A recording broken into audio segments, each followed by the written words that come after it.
Hello সবাইকে, শুভ রবিবার।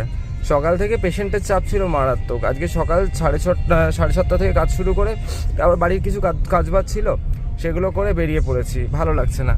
দক্ষিণ কলকাতার কোনো একটা ফাঁকা রাস্তা দিয়েই চলেছি, বুঝতেও পারছি না কোন রাস্তাটা। এটা ওই মোটামুটি জানি না কোন দিকটা হবে।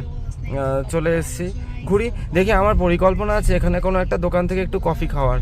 তো জোম্যাটো যাচ্ছে, ইচ্ছা করছে জোম্যাটোর লোকটাকে ডেকে জিজ্ঞেস করি যে দাদা এখানে কফির দোকান কোথায় আছে। কিন্তু কফি ওই ক্যাফে ট্যাফেতে 500 টাকার কফি খেয়ে লাভ নেই।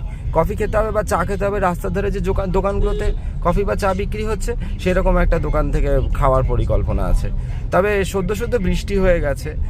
সদ্য হয়ে যাওয়া বৃষ্টিটাতে যেন মনে হচ্ছে যে একদম মানে যেন শহরটা পুরো ধুয়ে গেছে। সবে স্নান করে এসছে, এখনও চুল আঁচড়ায়নি। আর শহরের সবুজ রঙের চুলগুলো, সুন্দর রং করা সবুজ রঙের চুলগুলো একদম যেন ঝলমল করছে, এত সুন্দর লাগছে। তো এই আর কি, চলেছি এখন, দেখি কতদূর যাওয়া যায়। ইচ্ছা আছে ওটা করব। আর পরিকল্পনা আছে যে ঘরের জন্য কিছু টুকটাক জিনিসপত্র, এই গ্রসারি, তারপরে ঝাড়ু, মপ, এইসব কেনার পরিকল্পনা আছে। দেখা যাক। আজকে চলেছি আমি আর ঐরাবত। আমার বোন বা অন্য কোনো বন্ধু বান্ধব, মা বাবা কেউ নেই, আমি একাই চলেছি। একটু বোর হচ্ছি, তো ঠিক আছে, অসুবিধা নেই। রেডিওতে একটু আগে একটা পুরনো সানডে সাসপেন্সের প্রিমিয়ার হচ্ছিল, সেটা শুনছিলাম। তো সেটা আবার দেখলাম বন্ধ হয়ে গেল। যাই হোক, রাজনীতি শুনতে যাচ্ছি। সবাইকে রোববারের অনেক শুভেচ্ছা।